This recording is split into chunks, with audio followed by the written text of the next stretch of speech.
Hi, my name is David Altenor, and I'm the Director of Talent for the Hvizda Realty Group. And I'm sitting with the man himself, our star agent, and the Director of Sales, Chris Powles. So, Chris, can you tell us about yourself? Yeah, I've been with the team for going on 9 years now. I came from a background with the U.S. Department of Agriculture. I was a soil conservationist. We wrote basically conservation plans for farmers, landowners to basically do things that were better for the environment in a sort of simple layman's term. That was back in 2017.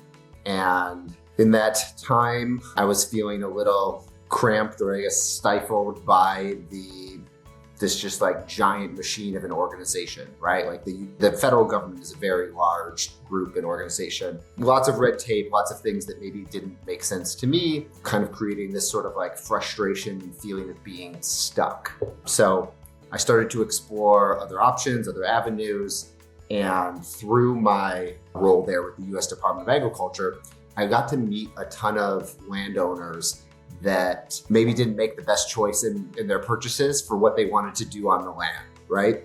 And so I originally went into real estate with the idea that I would be that person to guide them and make sure that they were sort of in the right property for what they wanted to do, so that we wouldn't have to modify all these things down the road that I was doing in my role as a soil conservationist. They could be set up for success from the beginning. Little did I know that was a challenge, right? That was a very like small niche. There are not a lot of farms in New Hampshire, if you're not aware of that. And I was extremely unsuccessful in that endeavor to begin with. I crashed and burned pretty hard. And I also was trying to do the dual career. So I wanted to work in my day job and then on nights and weekends do the real estate thing. That was also burning me out. And I was feeling, pulled in both directions and then not really succeeding anywhere. I was introduced at that point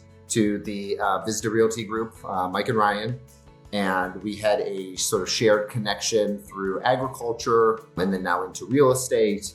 We were, lived very close to each other. So we sort of bonded over that, started to have some conversations, and it eventually turned to like, why don't you join up with us, join our team? I had no idea what that meant, right? When I started. Yeah. I don't know what that means. All I know is I'm failing at this real estate career right now. I was failing. And so I looked at them, saw kind of what they were doing, at that point in time, like they were already like really successful, right? Had a great business going. And I was like, you know what?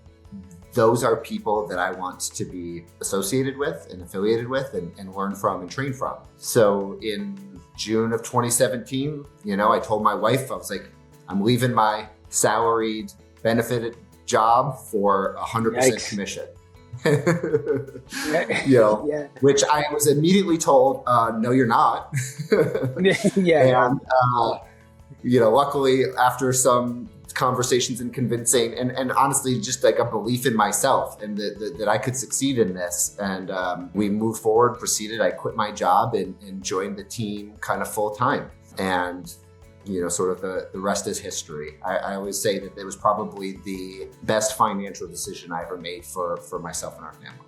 Wow, that's amazing. So, you said something that was really interesting. Like you started with farmers, so that's really cool. The passion you have for caring for them, and you failed in that first season.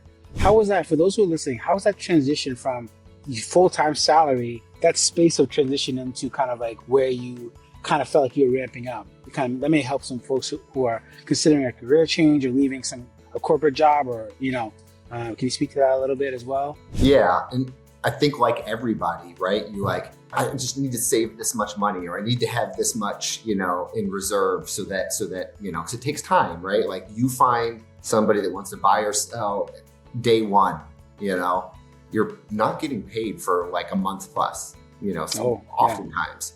So, I was waiting, and it got to this point where like I needed to go all in on it.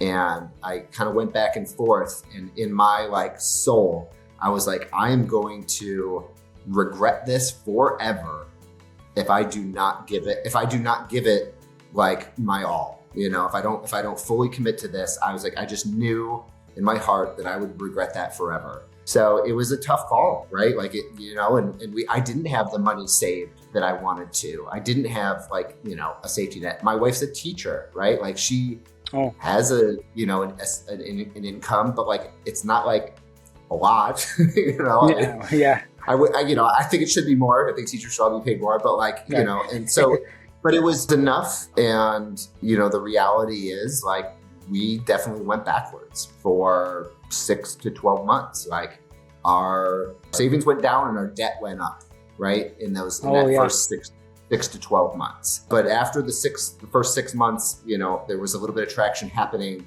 And it was just like this building, right? Of like this momentum of like, I know, okay, if I can do that in 6 months, then this is with the 12 months and then the next 12 months. And so, I think really by the end of my first full year, I felt like I could sustain this. It wasn't what I got into it for, right? Like for how many hours and time and effort I was putting in, I was like, man, I really was kind of hoping that this would be better, but I could at least we weren't going backwards anymore. So it's hard. Like, if I talk to, if somebody's thinking about it, like it is hard. It is a challenge.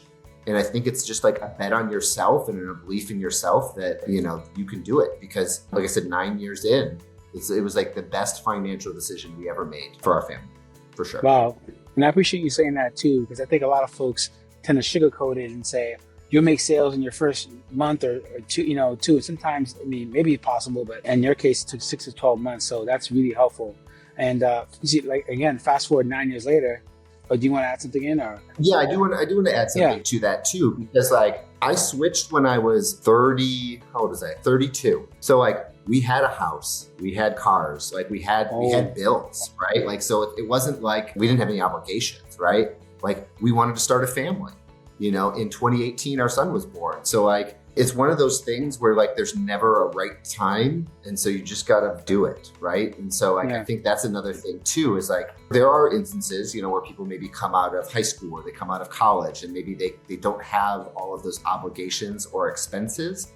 And I think it can be a little bit easier transition. But if you have those obligations and expenses, like a mortgage or a car payment, like it can still happen. It just creates this, a little bit more of an urgency, which I actually think fueled my start. Because it wasn't like I was doing this for, an upgraded car. It was like, I need to do this so I can pay my mortgage, right? Like I have to do this so we can pay our bills. And like, I don't know if you want like accountability and pressure, like, or motivation to move you forward, like there's nothing better than that. And then when my son was born, like you want to talk, that's, just extra motivation too, right? Chris, so thank you so much for those responses. And it has me thinking, you, of course, director of sales, you just capped. So congratulations on that, the EXP model, and you're just crushing sales.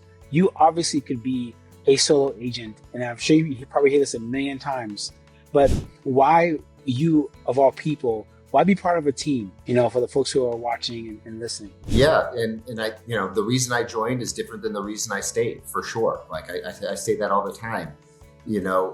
I have a 4 and a 7-year-old, we're, have, like I said, all of those sort of obligations and things there. For me in this season of my life, like, my time is the most valuable resource I have.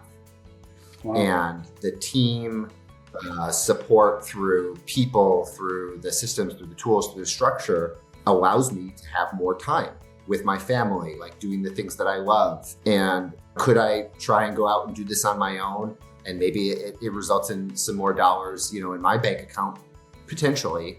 But ultimately, I would still want to build out a system where I have that support.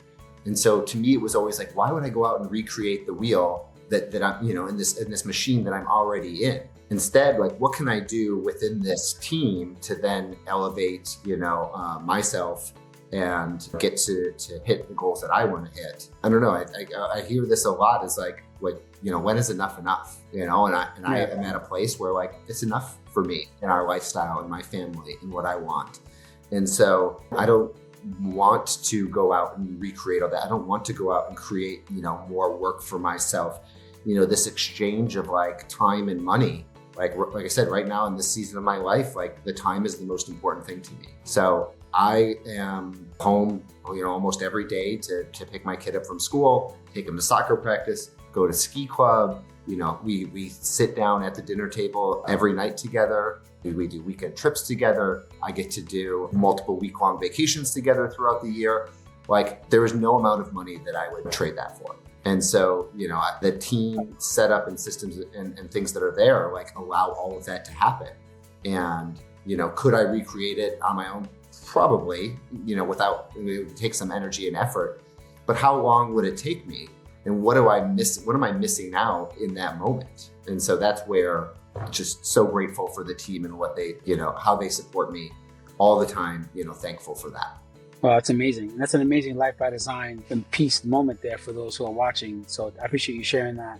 And Chris, I have one more question for you. You're dropping a lot of nuggets, and you always do in our conversations. For anyone who's watching, who's just curious about a career, if there's one piece of advice you can give them, if you're transitioning into real estate, or if they're already an agent who want to be considered being part of a team, and our team, what would you share with them? It's open-ended, so whatever you'd like to share with folks who are watching. Yeah, I mean, I think there's so much to it, right? Like there's so many things to share, but one thing that I know for sure is that if you do not believe in yourself, then it's impossible, right? It's impossible to do that. And I think that having that belief and faith that you can do this is kind of your biggest asset when you come into this business. And so I would say that kind of like taking a chance on yourself, taking a risk on yourself, and then showing up every day to, make sure that you do get, what you want out of it. There's a million little logistical and tactical things that we could talk about. And I think ultimately at the end of the day, it's not kind of getting stuck in this paralysis by analysis and just going out and like doing the thing. And then knowing probably that there's so many no's, there's so many, kind of failures, there's so many trip ups, there's so many things to kind of get caught and stuck on, like just knowing that that's going to happen too. And like being okay with like not nailing it right out of the gate. Like it's just the constant, getting back up off the mat, right? And like keep going and keep trying and keep doing it. And it can feel daunting, but like it does pay off over time. But it does take time. Yeah. And I think sometimes people don't give it enough time to see the success. Well, Chris, thank you so much for your time. I really appreciate it. You dropped so many good gems. And for those of you guys who are listening, if you're considering making a leap, just remember being part of a team is not giving up, it's going up. If you really want to elevate your business, I'd love to have a conversation with you and love to introduce you to our team. So feel free to reach out, or I'd love to chat.